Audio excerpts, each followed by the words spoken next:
La Tierra nació del caos y la destrucción. Pese a condiciones tan hostiles, la vida surge en nuestro planeta. Pero debe soportar peligrosos desastres una y otra vez. El planeta Tierra es un lugar violento, sacudido por impactos tremendos. Erupciones volcánicas que inundan el entorno. Y cambios climáticos drásticos que provocan glaciaciones que congelan el mundo de extremo a extremo. No obstante, cada ataque abre una senda para algo nuevo. La vida siempre encuentra un camino, pese a sufrir pruebas constantes. Sin esas catástrofes, la vida tal como la conocemos no existiría en nuestro planeta Tierra. Planeta Tierra, extinción programada, la gran mortandad. La vida surgió en la Tierra hace 4.000 millones de años, cuando una serie de glaciaciones congelaron nuestro planeta. Por poco destruyen todo lo vivo. Pero cuando la última glaciación terminó, la Tierra se convirtió en un invernadero gigante. Los océanos se volvieron tropicales y dieron paso a una explosión de vida sin precedentes. Ese enorme cambio marcó el inicio de la era del Paleozoico, hace 541 millones de años. La vida experimentó importantes cambios evolutivos y adquirió dimensiones mucho mayores, prosperando en nuevas formas y conquistando nuevos hábitats.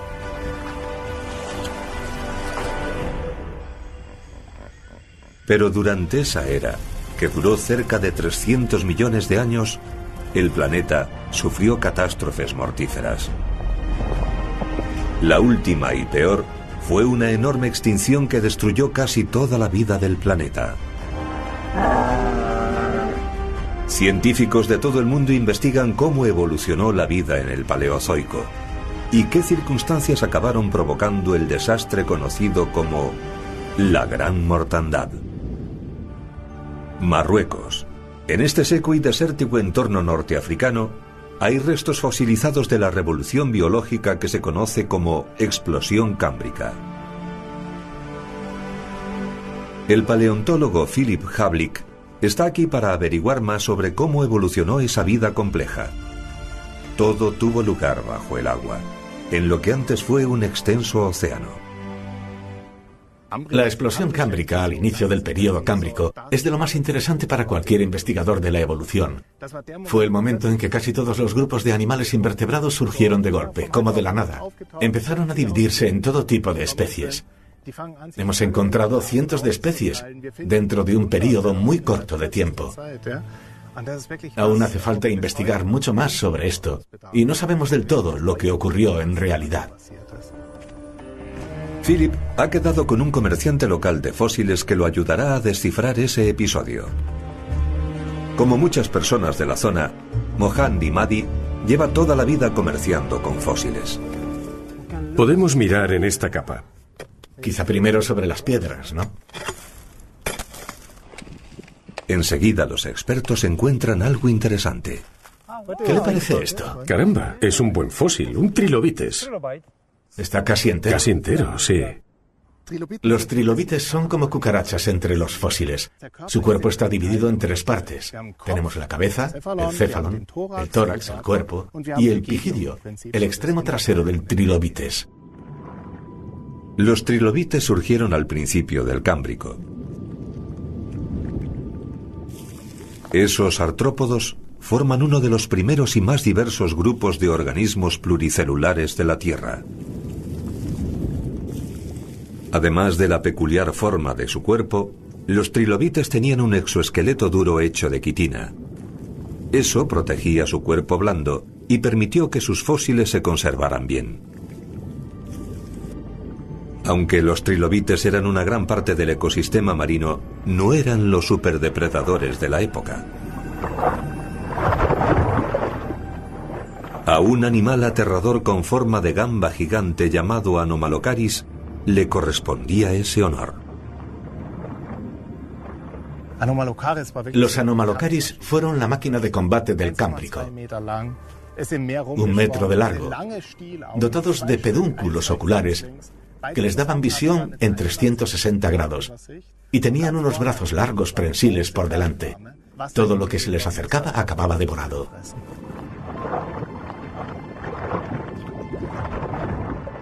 Philip considera el Cámbrico más una revolución que una explosión, porque marcó el inicio de la competición entre los seres vivos.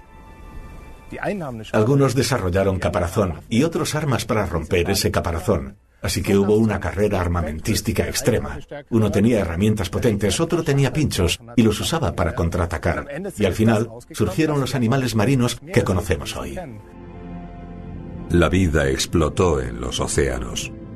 El aumento del nivel de oxígeno, las invenciones genéticas y los cambios ambientales crearon un cóctel complejo que trajo una nueva y abundante diversidad. En unos pocos millones de años, esteras de microbios que cubrían el lecho marino se convirtieron en vida compleja. Los organismos unicelulares sencillos acabaron reemplazados por animales de gran movilidad que contaban con rasgos anatómicos avanzados como patas y ojos. El Cámbrico duró hasta hace 485 millones de años. Le siguió el Ordovícico, un segundo periodo del Paleozoico, en el que la vida siguió diversificándose mediante el nacimiento de nuevas especies y ecosistemas marinos.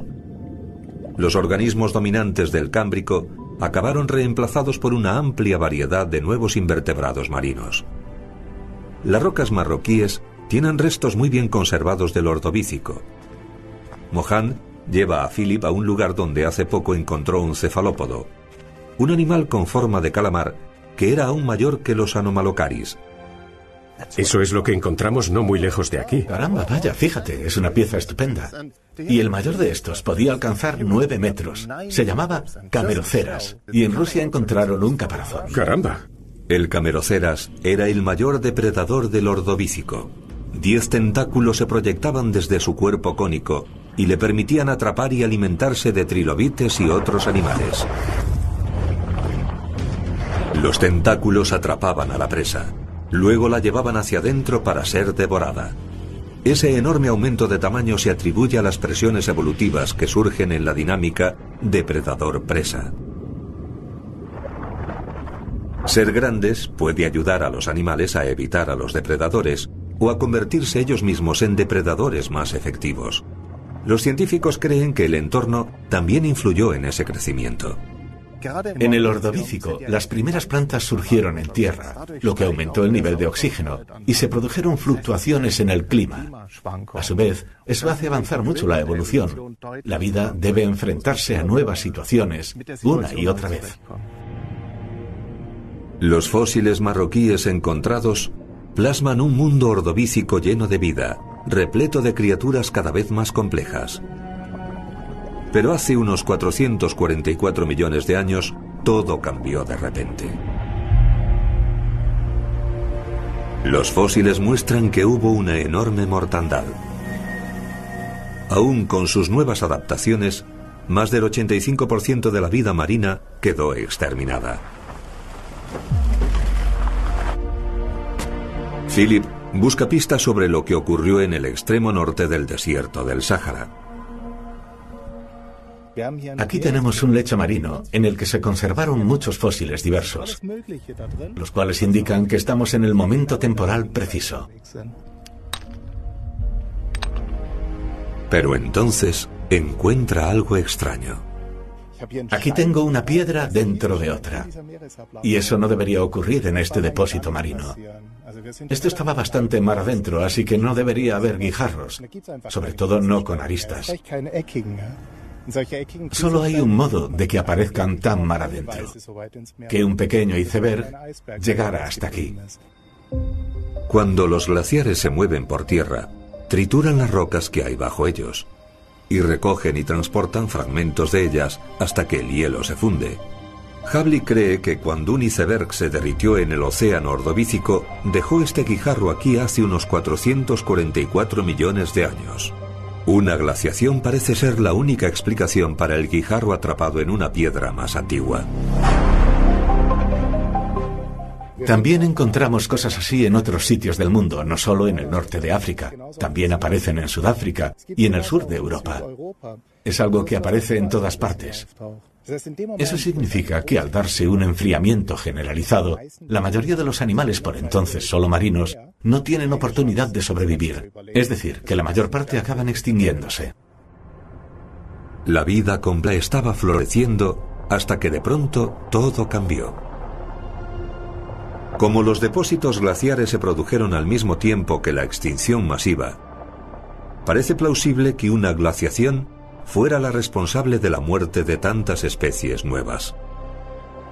Pero ¿cómo cambió el clima de repente de tropical a ártico? Islandia. Para descubrir qué pudo haber causado una glaciación tan enorme, el experto en geología Colin Debbie ha ido a un lugar único. Estamos en la fisura de Silfra, donde se ven muy bien las placas tectónicas en acción. Puede verse una parte de la Tierra alejándose de la otra. Es un punto de actividad tectónica activa. Las rocas de aquí muestran cómo dan forma a la Tierra las fuerzas internas que hay bajo su corteza, el fino caparazón exterior de nuestro planeta. Colin cree que esas fuerzas influyeron de forma decisiva en la extinción producida al final del Ordovícico.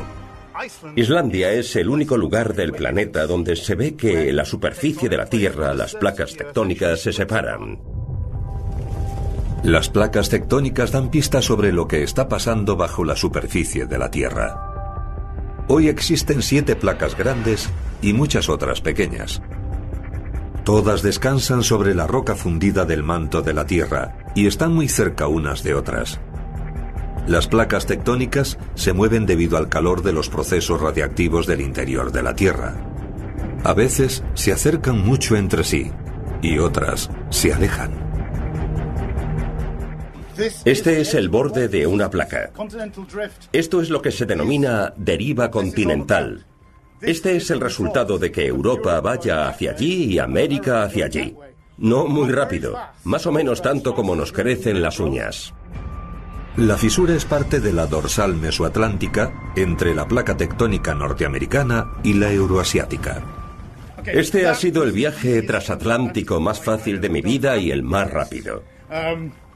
Puede que no el más cálido, pero no puede tenerse todo. Cuando las placas se separan entre sí, el terreno entre ellas sufre una tensión enorme. Un gran terremoto acaba sacudiendo la roca para liberar presión, creando enormes fisuras como la de Silfra.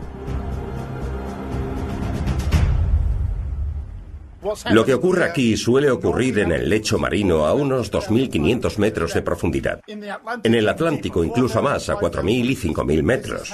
Esto es lo que ha cambiado el aspecto de la Tierra, la vida en el planeta. Lo ha cambiado todo en la Tierra. Desde que se formaron, las placas tectónicas siguen moviéndose por el planeta. Con el tiempo, los continentes que crean también cambian. Hace unos 444 millones de años nuestro mundo tenía un aspecto muy distinto, lo cual pudo ser importante para la gran extinción del Ordovícico. Las placas tectónicas son las que mueven el puzzle, mueven los continentes. Al final del Ordovícico, las placas habían juntado a los continentes en un gran bloque, en un continente enorme llamado Gondwana. Gondwana era un supercontinente que cubría casi un tercio de la superficie de la Tierra. La gigantesca masa terrestre casi abarcaba desde el Ecuador al Polo Sur, e incluía los continentes actuales de Sudamérica, África, la mayoría de la Antártida y Australia, y parte de la India. Y la vida en el Ordovícico estaba principalmente en los extremos alrededor del continente Gondwana. Gondwana se había desplazado bastante hacia el sur, o sea que estaba en el Polo Sur o parte de él estaba en el Polo Sur. Y eso parece haber provocado unas condiciones ambientales muy adversas para la vida de los océanos. La vida florecía en el supercontinente. Animales marinos como los conodontos y los trilobites prosperaban. Pero cuando el continente empezó a desplazarse más hacia el polo sur, los seres vivos sufrieron consecuencias catastróficas. Si el hielo aumenta, el nivel del mar baja, las zonas de agua poco profunda en torno al continente quedan secas y no hay lugar donde vivir. Y parece que esa fue una de las circunstancias que perjudicó a la vida en el Ordovícico. La superglaciación al final del Ordovícico hizo que el nivel del mar bajara. Las consecuencias fueron graves. El 85% de las especies marinas quedaron aniquiladas. Fue una pérdida de vida colosal.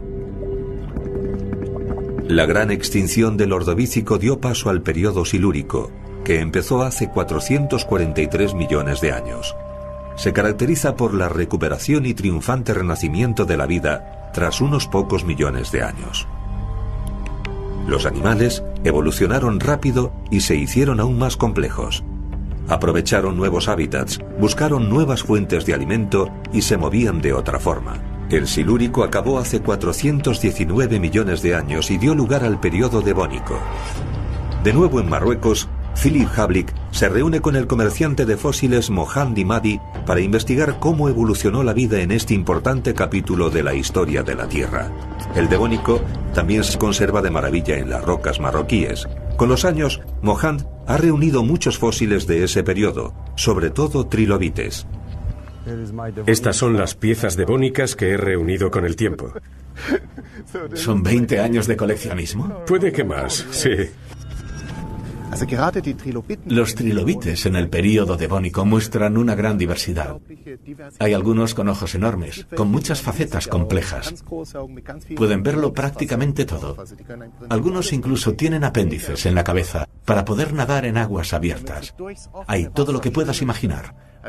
Una biodiversidad que nunca hemos visto antes. Y es probable que la mayor variedad de especies de trilobites de la historia. Pero otros grupos de animales también evolucionaron rápido durante el Devónico para hacerse más dominantes. Podemos llamarla la época de los peces. Tenían un exoesqueleto integrado por varias placas, al igual que las herramientas para masticar. El Dunkleosteus fue uno de los mayores de esos peces acorazados. Era un animal marino colosal que pudo haber alcanzado casi 8 metros de largo cuando dominaba los mares y devoraba todo lo que encontraba. El Dunkleosteus tenía unas cizallas enormes en la parte delantera que podían afilarse constantemente. Se cerraban una sobre otra y cortaban todo lo que encontraban. Como los océanos empezaron a atestarse durante el Devónico, algunos animales buscaron entornos alternativos menos poblados. Un pez conocido como Tiktaalik probó una estrategia revolucionaria. Decidió trasladarse del agua a tierra. Para un vertebrado, la vida en el agua no puede compararse con la vida en la tierra. Si nadas en el agua, te vienen bien las aletas, pero en tierra la situación es totalmente distinta. Necesitas una estructura rígida para poder moverte. Y eso es justo lo que el Tiktaalik tenía. Tenía dedos, huesos en los brazos. Tenía un esqueleto interno, una columna que le permitía usar las 4 patas para moverse perfectamente. El Tiktaalik se enfrentó al obstáculo de adaptarse a respirar aire. Pero lo logró, y se convirtió en el primer vertebrado que conquistó la tierra firme. Pero justo cuando los animales y las plantas estaban afianzándose en tierra, surgió otra amenaza de nuevo. Effenberg, Alemania. El profesor de geología David de Fleischauer y un grupo de alumnos inspeccionan una cantera buscando pistas sobre los aciagos eventos que se produjeron al final del Devónico. Esta es la pared de la que tomaremos muestras hoy. Como se ve, hay 2 capas de lutita negra muy destacadas que resultan bien visibles. Cuando encontramos lutita negra como esta, en el registro geológico, es un indicio claro de que hubo poco o ningún oxígeno en el agua del mar. Y eso quiere decir que toda la vida que habitaba en el agua lo pasó mal, porque todas las formas de vida marinas del final del Devónico dependían del oxígeno. David y su equipo deben recoger muestras de rocas para entender cómo cambió el clima del Devónico con el tiempo. Son cápsulas del tiempo de un apocalipsis prehistórico. Al volver a la Universidad de Münster, en Alemania, él y la alumna de doctorado Nina Wichern usan un aparato especial de rayos X que les permite analizar las rocas y así extraer conclusiones sobre el clima prehistórico. La muestra que hemos analizado procedía de una roca justo bajo el nivel de la lutita negra. Y lo que hemos visto han sido transiciones muy bruscas entre fases húmedas y áridas. De modo que el cambio climático estaba en marcha e influyendo en la dinámica justo antes del episodio anóxico. David sospecha que la alternancia entre clima húmedo y seco y las capas negras de muerte siguieron una determinada pauta. Un ritmo que puede estar relacionado con un evento cósmico. En el siglo XVII, los científicos ya se dieron cuenta de que la Tierra no sigue una órbita totalmente estable alrededor del Sol.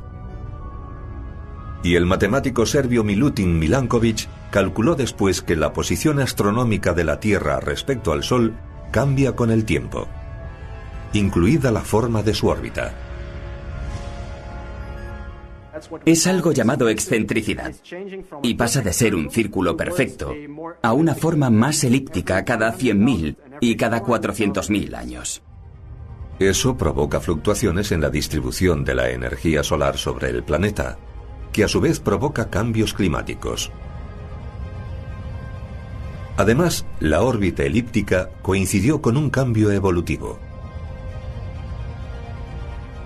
Durante el Devónico tardío, la vegetación terrestre floreció y algunos árboles crecieron hasta más de 30 metros. Con el tiempo, los bosques prehistóricos se estabilizaron, transformando el terreno que antes era yermo en un entorno exuberante. Nuestro planeta se fue transformando en la tierra verde y azul que hoy conocemos. Durante el Devónico, las plantas se extendieron por todas partes y desarrollaron raíces profundas. Y eso es importante, porque las raíces profundas crean una zona amplia donde puede darse mucho desgaste y erosión. Y con ello, muchos nutrientes y detritos pueden acabar transportados, por ejemplo, por ríos desde el continente hacia el océano, hacia los mares. Al mismo tiempo, la órbita de la Tierra se estaba volviendo más elíptica, lo que condujo al caos climático. Esa mezcla provocó una catastrófica cadena de eventos. Y eso es lo que creemos que ocurre. Hay un ciclo hidrológico acentuado. Monzones mucho más fuertes durante esas órbitas excéntricas, lo que produce precipitaciones más abundantes y que los nutrientes acaben arrastrados hacia el mar. Allí actúan como alimento para todo lo que estaba vivo en el agua. Y cuando esa vida se descomponía, al hundirse en el lecho marino consumía oxígeno. Y por tanto, el nivel de oxígeno en el mar disminuía y la vida de los océanos se asfixiaba. Irónicamente, fue la evolución de la vida en tierra lo que causó la desaparición de la vida en los mares. El cambio climático por fenómenos astronómicos actuó como detonante, llevando al sistema a un punto crítico y al caos. Todos los animales de la compleja red alimentaria se vieron afectados al producirse 4 episodios de extinción. Al final, entre el 70 y el 80% de todas las especies devónicas desaparecieron. Pero la vida no se daría por vencida. Pese a las terribles extinciones masivas durante el Devónico, esos episodios catastróficos prepararon el camino para que surgieran especies nuevas. Fue el comienzo de una senda evolutiva que un día forjaría el inicio de nuestra propia especie. Una senda que a Philip Havlik le interesa mucho explorar. Hace unos 360 millones de años, en el período carbonífero, la vida ya estaba muy presente en tierra.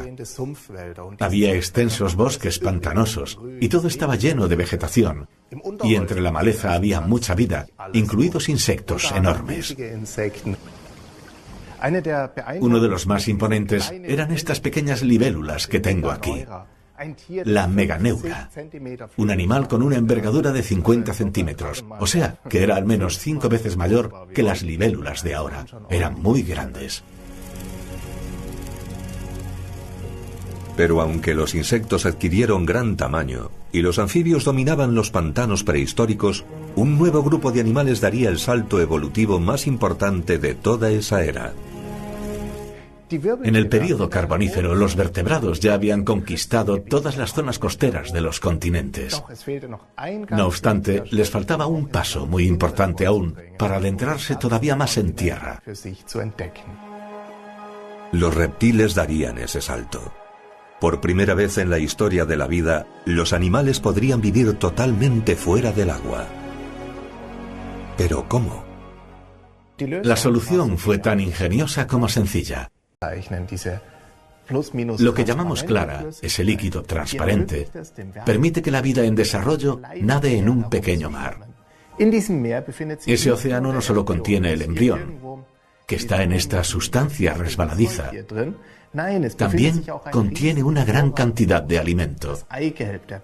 La yema debe ser suficiente para alimentar al pequeño hasta que crezca y pueda ir a la orilla, sobrevivir solo, romper la cáscara e iniciar su propia vida. Esa innovación clave constituyó un enorme cambio en la evolución. Y gracias a ella, los reptiles ya pudieron conquistar la tierra firme. Los continentes se unieron para formar un nuevo supercontinente llamado Pangea, al final del período carbonífero. Eso anunció el inicio del Pérmico, hace 299 millones de años, y sería el capítulo final de la era del Paleozoico. Sudáfrica. La cuenca del Karoo es uno de los mejores lugares del mundo para buscar restos del período pérmico. El paleontólogo Roger Smith intenta reconstruir la evolución de los ecosistemas terrestres buscando fósiles que presenten cambios. Este nivel es de hace unos 253 millones de años y estaríamos sobre una enorme llanura aluvial plana y uniforme, pero muy a lo lejos se vería una cadena montañosa, la cordillera de Gondwana.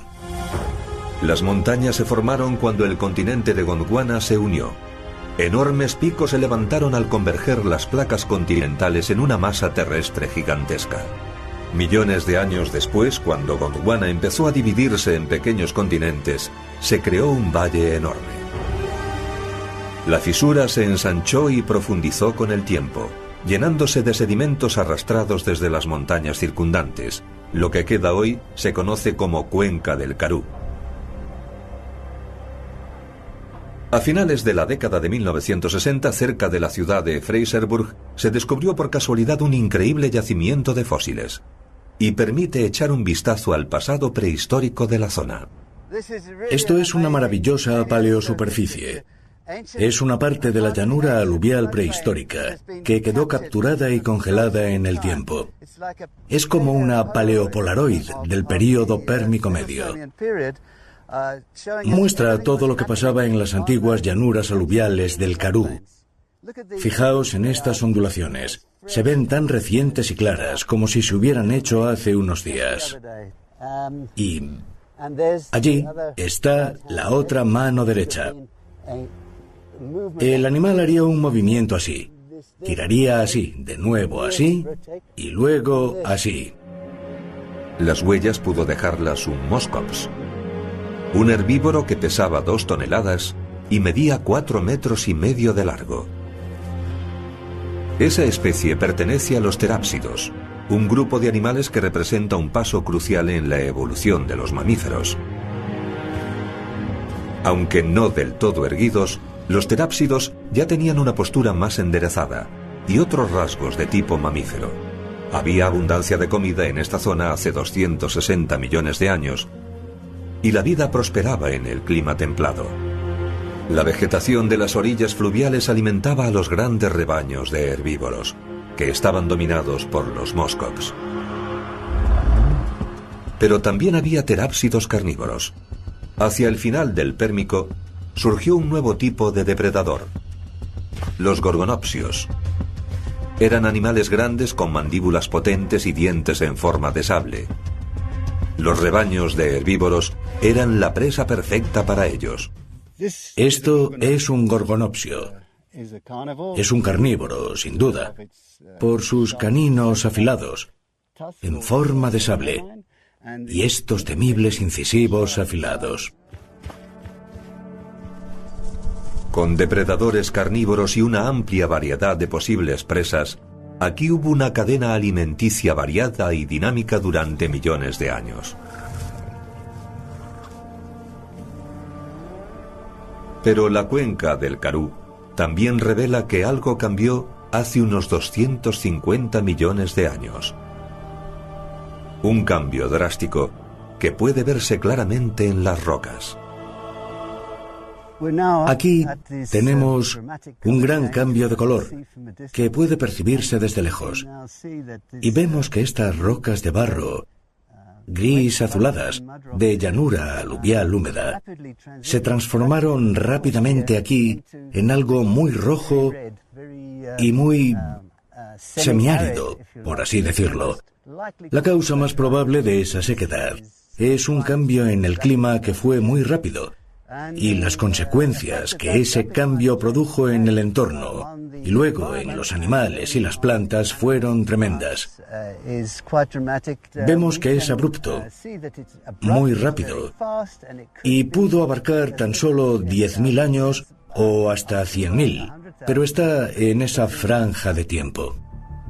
El cambio de color no solo delata un cambio en el clima, también hay un cambio en la cantidad de fósiles. Es sencillo. Bajo esa línea hay abundancia de fósiles. Y por encima de ella, casi ninguno. Eso solo puede significar una cosa: el cambio del clima produjo una enorme extinción. Las consecuencias de ese cambio climático rápido en los animales y las plantas fueron desastrosas, tanto que el 95% de las especies de todo el planeta se extinguieron.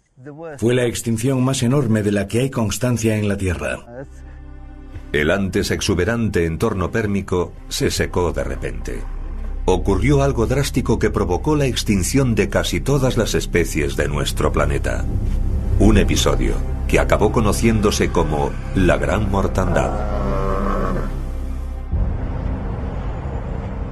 Islandia, la tierra de hielo y fuego, ofrece a los científicos la oportunidad de ver las tremendas fuerzas que nuestro planeta puede desatar. En el desolado entorno del Laki, el geólogo Colin Davey espera hallar restos de un episodio volcánico histórico. La Gran Mortandad al final del Pérmico coincidió con una enorme erupción volcánica. Y para hacerme una idea de lo que pudo haber pasado entonces, he venido aquí al Laki, en Islandia, donde en 1783 una enorme erupción cubrió este terreno con lava y afectó a la población local, pero también a la mitad del planeta. Ese es el Monte Laki, y subiré a la cima para poder ver desde arriba cómo es todo esto. El episodio se denominó fisura volcánica. Se produce cuando una grieta lineal alargada se abre en la superficie de la Tierra, lo cual permite que el magma suba y haga erupción. Fíjense, qué maravilla. Es una cadena de volcanes que desaparece hacia el horizonte. Tendrá unos 20 o 30 kilómetros de largo. Todo el entorno está cubierto de lava. Y deduzco que habrá salido de esos volcanes. La erupción duró 8 meses. Y se cree que fue uno de los mayores episodios volcánicos que se hayan producido.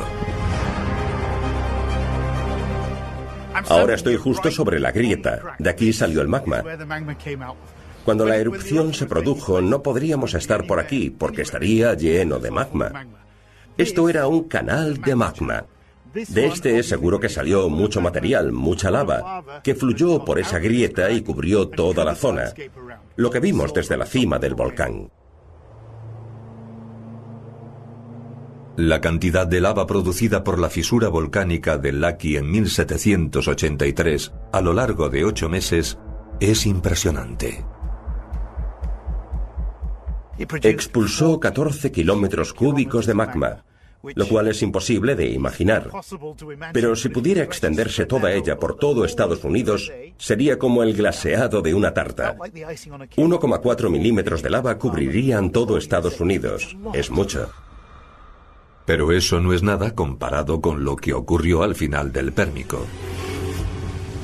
Hace 252 millones de años, un episodio volcánico descomunal creó uno de los paisajes volcánicos más extensos del mundo, conocido como escaleras siberianas. Esto es minúsculo comparado con las escaleras siberianas. Estos son 14 kilómetros cúbicos. En las escaleras siberianas fueron 4 millones de kilómetros cúbicos. Si los extendiéramos por todo Estados Unidos, no tendríamos una capa de 1,4 milímetros como con la lava del Laki.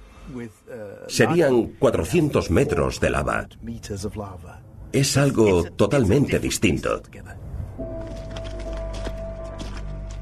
Colin estudia a fondo los datos de la erupción del Laki para entender mejor las tremendas consecuencias de la erupción prehistórica. Me parecía muy interesante, pero también muy importante documentar lo que ocurrió aquí en el Laki. Normalmente los geólogos llegamos a situaciones así después de que ocurren. Podemos examinar las rocas cuando todo ha acabado e intentamos averiguar qué ha pasado. Pero aquí el párroco de una iglesia a 50 kilómetros de aquí, lo bastante cerca para sufrir las consecuencias de la erupción, escribió lo que pasó. Describe cómo baja la lava por el valle hacia la iglesia, hacia la congregación, destruyendo granjas, el sustento de la gente y matando a esas personas, porque murieron de hambre, de inanición. En el verano de 1783, la Tierra se sacudió con furia cuando el monte Laki hizo erupción en Islandia. Se abrió una fisura de 24 kilómetros de largo que expulsó lava fundida al aire. Pueblos acabaron engullidos por las coladas. La gente huyó para salvarse, mientras los alrededores ardían en llamas, y el cielo se volvió rojo sangre. El párroco también escribe que tanto los animales como las personas acabaron sufriendo enfermedades extrañas. Los animales tenían garras deformadas o dientes muy deformes. Las personas tenían bultos debajo de la piel. También problemas en la boca y la dentadura. Y se morían, tanto los animales como las personas. Y claro, para la gente de esa época, aquello fue como un castigo de Dios. Fue algo que no habían visto nunca. Creían que era la ira de Dios. Para mí, la explicación correcta se basa en cómo funcionan los volcanes. Colin Debbie examina las rocas volcánicas buscando pistas sobre por qué tanto humanos como animales sucumbieron a esa enfermedad misteriosa y extraña. Veo que las rocas están llenas de burbujas y eso es quizás el detalle más importante porque nos dice que estas lavas eran ricas en gas. El gas ya no está en estas burbujas, pero los expertos han podido analizar qué gases salieron de aquí. Junto con dióxido de carbono se hallaron restos de otros 2 gases. El primero fue fluoruro. Es venenoso. Y los síntomas del envenenamiento por fluoruro son justo los que el párroco describió. Eso fue lo que causó aquellas deformidades a los animales y a los humanos. El segundo gas era dióxido de azufre. Ese gas se extendió por medio planeta y provocó en Europa, por ejemplo, un año sin verano. Ello se debe a que el dióxido de azufre en la atmósfera se incorpora al agua y produce pequeñas gotitas de ácido sulfúrico que tapan la luz solar. Así que la temperatura del planeta se redujo, hubo un año sin verano, las plantas no crecen tan bien, las cosechas fallan y la gente pasa hambre. Esos gases también se emitieron al final del Pérmico, pero a una escala totalmente distinta. Imaginemos que eso ocurre durante 1 millón de años, una y otra vez. Las escaleras siberianas son una gran acumulación de flujos de lava. Así que tal vez cada 100 años, cada 1000 años, el mundo sufrió un episodio mundial de enfriamiento y sin luz solar. Debido a la emisión simultánea de CO2, se produjo un efecto invernadero repetido antes de dar paso a la siguiente fase fría. Acabas de adaptarte a eso y entonces el mundo se convierte en un paraíso cálido. ¿Cómo vuelves a adaptarte? Es como estar en una montaña rusa. Estás bajando una cuesta y de repente te ves subiendo otra vez, aplicando eso al clima y al entorno. Es como un boxeador peso pesado. El dióxido de azufre te machaca y luego el dióxido de carbono te da el golpe de gracia. Esa podría ser una explicación para la extinción generalizada en tierra. Pero la gran mortandad fue aún más acusada para la vida marina. Por tanto, ¿fueron las erupciones volcánicas de verdad responsables de esa catástrofe? Kiel, Alemania. En el Centro Geomar Helmholtz de Investigación Oceanográfica, la geoquímica Hanna Yurikova examina a fondo determinados animales marinos para buscar el motivo de aquel desastre.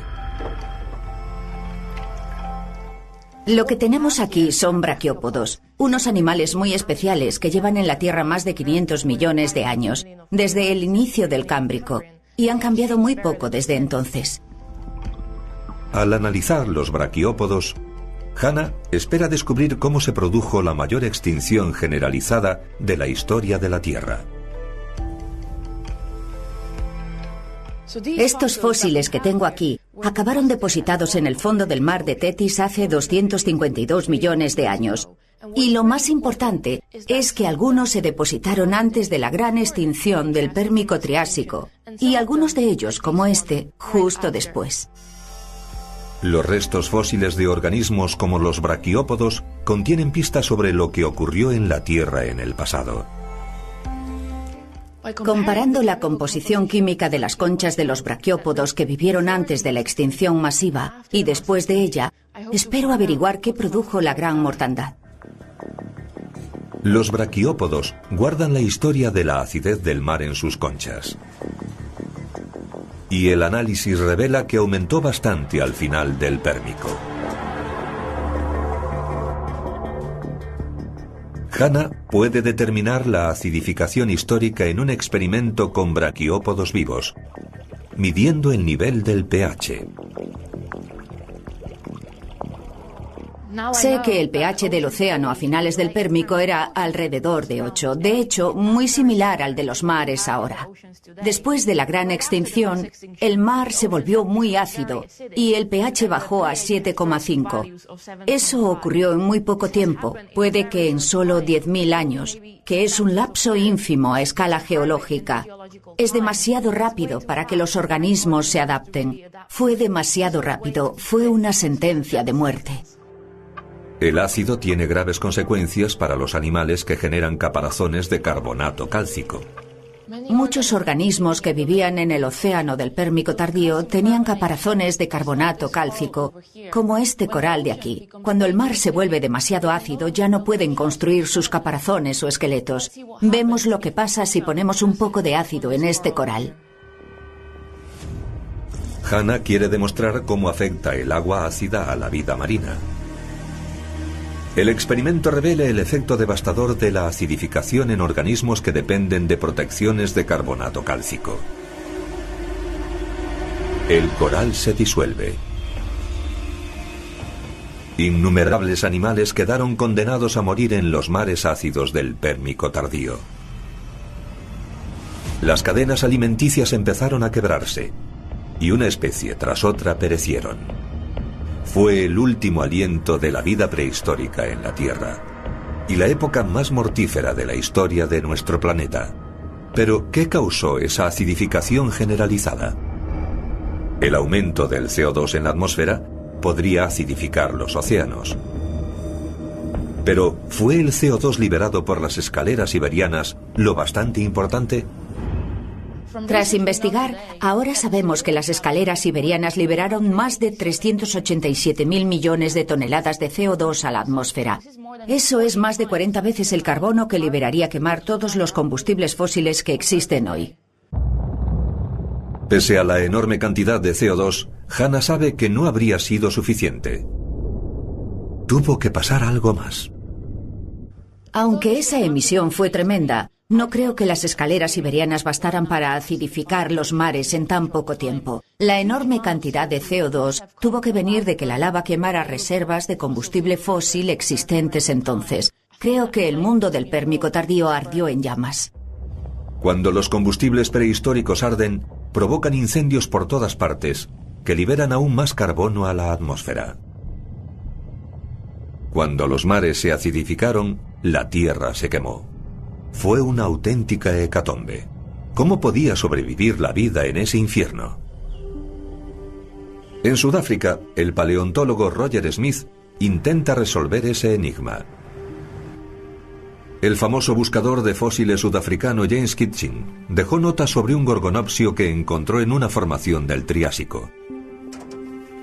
La comunidad científica cree que esa especie depredadora no sobrevivió a la gran extinción del Pérmico. Así que encontrar uno en terreno Triásico sería increíble. Aquí estamos en Fairytale. Y aquí fue donde James Kitching marcó a lápiz en su mapa que había encontrado el gorgonopsio. La marca está ahí. Allí es el lugar. Y nuestra tarea es ver si conseguimos encontrar otro. Chicos, esto es un gorgonopsio. Era el máximo depredador. Y hoy vuestra misión es encontrar más de estos. Así que vamos allá. El doctor Julien Benoit, de la Universidad de Witwatersrand, ha hecho la investigación. Sus alumnos han revisado toda la zona marcada por James Kitching, pero no han encontrado nada que parezca un fósil de gorgonopsio. Roger y Julien deciden examinar la zona ellos mismos. ¿Qué es eso, Roger? Sí, fíjate. Es un tubo de arenisca que baja hacia las rocas de barro aluviales. Se ve el nivel de la llanura aluvial. Y esto desciende a través de ella. Era un orificio abierto, o sea que debió de excavarlo un animal. Y si ese animal excavó agujeros aquí, tuvo que ser un superviviente de la gran extinción. Por tanto, hay que buscarlo. El equipo no ha encontrado nada aún, pero están seguros de que los restos fósiles del animal excavador de túneles de la formación del Triásico aparecerán cerca.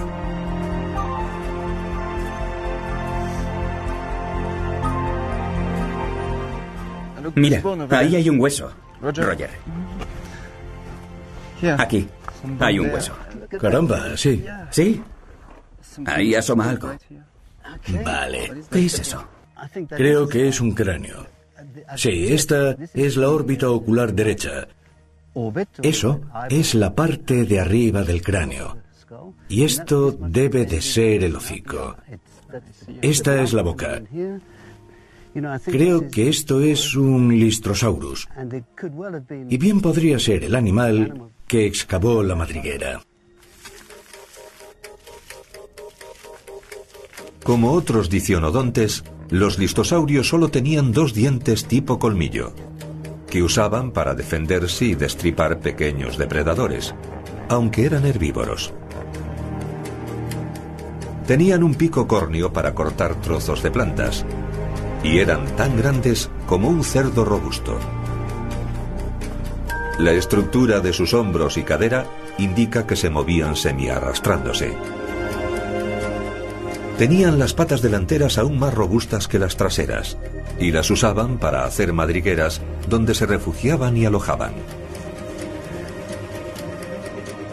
Roger decide llevar el fósil a la Universidad de Ciudad del Cabo. Allí, la paleobióloga Anusuya Chinsami Turan lo examinará para ver si hay indicios sobre cómo sobrevivió ese animal a la gran extinción. Hola, Anusuya. Caramba, Roger, ¿qué me traes ahí? He estado en el campo y he recogido esto para ti. Aún no he mirado debajo de él siquiera, Está todo ahí. Y la mandíbula inferior. Vaya, pues es extraordinario. Aunque los listosaurios vivieron en el Pérmico, está claro que éste sobrevivió a la gran mortandad. Al cortar finas láminas del hueso, Anusuya podrá saber más sobre el animal. Al analizar los huesos del listosaurio del Triásico, enseguida se ve que tuvo un crecimiento más rápido que los del Pérmico.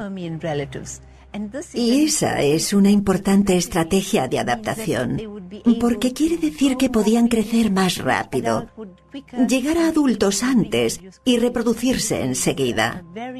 Es una estrategia muy típica de los supervivientes de episodios tan catastróficos. Pero la profesora Chinsami Turan puede decir más sobre ese listosaurio por la forma de su cabeza. Una de las características distintivas de los listosaurios, comparados con cualquier diccionodonte, es que su hocico se curva hacia abajo. Si nos fijamos en el cráneo, estos serían las órbitas y el hocico va hacia abajo. En los otros diccionodontes tenemos que el hocico se proyecta hacia adelante. Eso nos dice al momento que comían distintos alimentos. La paleobióloga está segura de que la dieta tuvo una importancia crucial en la supervivencia del listosaurio. El final del Pérmico sabemos que fue un periodo muy difícil para animales y plantas. Y durante las épocas de sequía, es probable que solo sobreviviera la vegetación más resistente. O sea, que si el listosaurio sobrevivió, creemos que pudo ser porque logró alimentarse de la vegetación resistente, que quizás sobrevivió también al final del Pérmico. La habilidad para excavar túneles para refugiarse de los duros cambios climáticos, junto con la capacidad para alimentarse de las pocas cosas que quedaron, fueron esenciales para la supervivencia.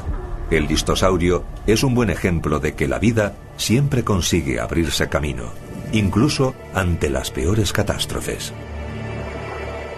En la era del Paleozoico surgieron muchos animales extraordinarios, y los 3 grandes episodios de extinción acabaron con la mayoría de ellos.